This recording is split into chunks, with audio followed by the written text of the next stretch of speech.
Joining me now is Rob Davidson. He is running in Michigan's 2nd district. He's a doctor. He won his primary, and I brag about that often with the Just Democrats, and he is a Just Democrat. On this one, we have to admit that he was running unopposed, but he's such a strong candidate, he scared everyone else out of the race, and now he's in the general election. So Rob, welcome to the show. Thanks, Cenk. Nice to be here. All right, good to have you back. So now here we are. You're running against the Republican incumbent, Bill Huizenga. Before we do anything else, you guys have come up with a fun website about your opponent. I'm amused by it, so I wanted to find out more about it. What is it? Well, there is a website out there, Hungry Huizenga. So he's Michigan Democratic Party, I think, is going to be filing an FEC complaint. They had a press conference about it last week about excessive spending by Bill Huizenga over the last 8 years in Congress on luxury items such as expensive meals, first-class plane tickets, Disney World tickets, expensive hotels, and very extravagant reimbursements for he and his family. Totaling something like $600,000, I believe, over the time he's been in Congress. It's crazy the amount that it is relative to any other member of the Michigan delegation.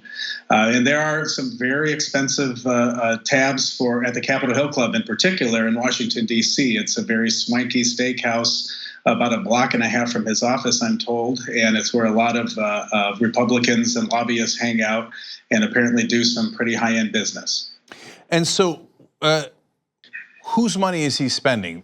Well, this is campaign money. So this is money of corporate donors. This guy's taken over $1 million from corporate PACs this year alone. I believe it's like $3.5 million over his time in Congress. This is, Betsy DeVos money. This is, basically high-end corporate PAC, $10,000 every cycle checks that he's getting from big banks, from big insurance companies.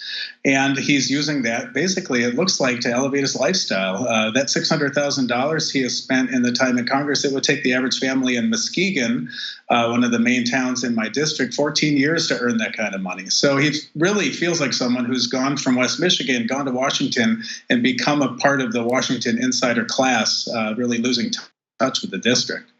Yeah, that sounds like a Duncan Hunter Jr. type of trouble for Huizenga.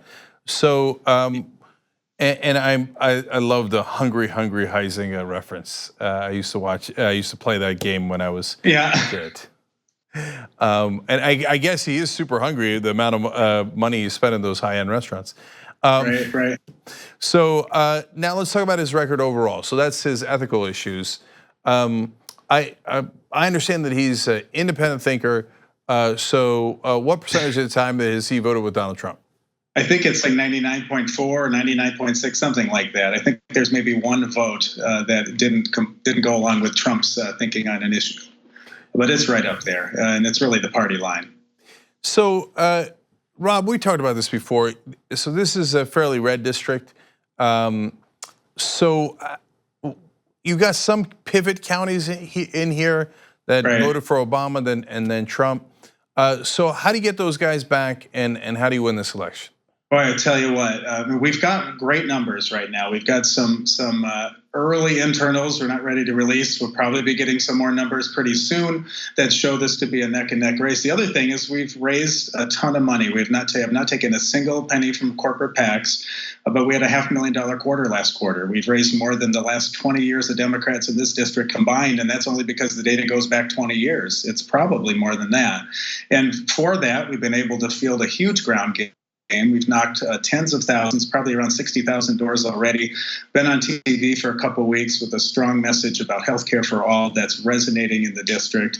And really what we're seeing is people in this district are responding to an individual, myself, and not looking at Washington and the Republican Party first. We're getting a lot of those folks, Republicans who have been Republicans all their life but feel like their party has left them. But we're also getting a lot of independents and a lot of really just hardcore Dems that didn't know there were strong candidates out there in the past because they didn't have the resources to get the message out, and they're coming home. We're gonna win. It's gonna be close, but we're gonna get all of those different constituencies together, and we're definitely gonna take this district this year. So yeah, no, raising $500,000 in a quarter in that race is amazing. So right. I mean, I'll tell you, it's a lot of work. It's not just me, it's my team, but it's a lot of work. And again, because I'm not taking these, $5,000, $10,000 checks from corporate PACs, this is the lion's share of this money is people in my district giving $25 at a time because they feel inspired, because they feel like for once they have someone listening to them. I've got a lot of Republicans giving me money, people who voted Republican all their life who are writing checks who frankly used to give money to Huizenga in previous elections. It's something special that we're seeing. And now you're not seeing it all in the Cook Political Report or 538 or any of that because frankly, they're not here. The DCCC isn't here. They don't have their finger on the pulse of the district, and I'm okay with that. We've snuck up on a few people, but over these next 3, almost 4 weeks, you're going to start seeing more and more coming out of this district. And again, there's just so much energy here. People are so ready for change. Very excited. Our first debate coming up in 5 days. Kind of a reprise of our town hall debates that we had last year that got me into this race. And I just can't wait. I think this is going to be a very high point in the campaign next Monday night for the first debate. And I just think we're going to ride that for 3 weeks home till November 6th. So, Rob, for the Republicans that are switching and then not only planning to vote for you, but actually giving you money to run the race, what's the issue that resonates most with them in particular? I think 2 issues. I think accountability in government and restoring trust in government. So part of that is the corporate PAC money. Part of that is the excessive spending. Part of that is just not being an available member of Congress for over a year now, not having any public events. And the other one is honestly healthcare. They look at me as a 20-year veteran emergency physician, and the issue of healthcare resonates across every single aspect of income, of race, of gender. And we see that it just costs too much. People making $100,000 a year with $10,000 deductibles say, I can't afford health care. 70-year-old women who come to my ER who are taking their insulin every other day are saying, I can't afford health care. They just don't care if you're a Republican or a Democrat. They want a plan. And my idea of health care for all, which is very much patterned after the expanded and improved Medicare for all bill, is absolutely the path that people are hearing, and it's resonating with them. And this is, I think, the path forward. Has Hungry Huizenga taken money from the healthcare industry and then done them favors? He has, but he's also taken a lot of money from banks. And if we look at who is benefiting off our current healthcare system, banks are the new player with the advent of high deductible plans and health savings accounts, basically healthcare IRAs. Wall Street banks are making a ton of money off of healthcare right now. And in fact, the House passed a series of bills to expand HSAs. And really, that is window dressing for healthcare reform. It helps people with a lot of money because they can sock more money away pre-tax, and it also helps the banks. But it doesn't help a person in Muskegon whose family's making $44,000 a year. They're just trying to get by. They just want to be able to pay for their drugs, go to the doctor without worrying, if they're going to go bankrupt. That's what people are hearing from me. And I want to talk about one other issue. I know since you're a medical doctor, we talk about healthcare a lot. But one of your priorities is to protect the Great Lakes. Why? Right. What's going on in the Great Lakes that you need to protect them? Well, I think if we look at the system that Huizenga favors, it's allowing corporate polluters to police themselves. We now have a crisis brewing in Michigan in my own drinking water of PFAS. PFAS are these forever chemicals. They were involved in flame retardant use decades ago. 3M is one of the biggest utilizers, and we're seeing PFAS pop up in water supplies all over this district, including my family's water supply. The problem is we don't know. We don't know what safe levels are. The Trump administration suppressed studies that told us that lower levels are actually recommended than what the EPA currently recommends. We finally got those studies released, and people like Bill Huizenga, frankly, he took money from Wolverine Worldwide, one of the biggest utilizers of these PFAS chemicals, took money from his CEO and the CEO's wife just in June this year, $2,700 each. And it just tells you that this person does not have the interests of people in Michigan. I mean, we already have Flint that everybody knows about on the other side of the state.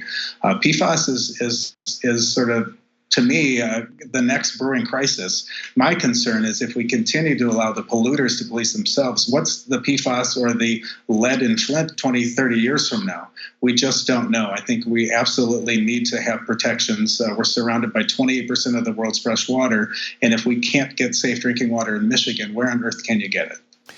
Yeah, and I think that's exactly what you were talking about, the government transparency and accountability that people are mad about. I mean, you got a guy who's taking money from the CEOs and then decides that, oh, I'm just going to let them voluntarily do whatever they want. It's not complicated to figure out what's going on. That's corruption. And no, it's not complicated at all. It's a pay for play, and people are paying him, and he's playing around at fancy restaurants, and he's letting them play with our safe drinking water. Exactly. All right. Rob Davidson for Congress.com, and obviously the links there to donate, to volunteer. And if you're watching later on YouTube or Facebook, make sure you click those links and check out Dr. Davidson's website and get involved. That's how you're going to make a difference. Amen. And 4 weeks to go. Donate, donate, donate is what people can do. $5, $25, $27 at a time is how we're going to get there. And of course, the other side has all that corporate money, so that's why your donations make a big difference. And if you're in the area, please volunteer. It makes a giant difference. They've already knocked on a lot of doors and a lot more doors to go. Rob Davidson, a Just Democrat, uncorrupted candidate. Thank you for joining us. We appreciate it. Thanks, Cenk. Have a great evening. Have a great last 4 weeks of the campaign. You too. Hopefully next time I talk to you, it's not just Dr. Davidson, it's Representative Davidson. Amen. I'll see you then. The TYT Plus app is now available on iOS and Android. Download to get more TYT content at tyt.com/app.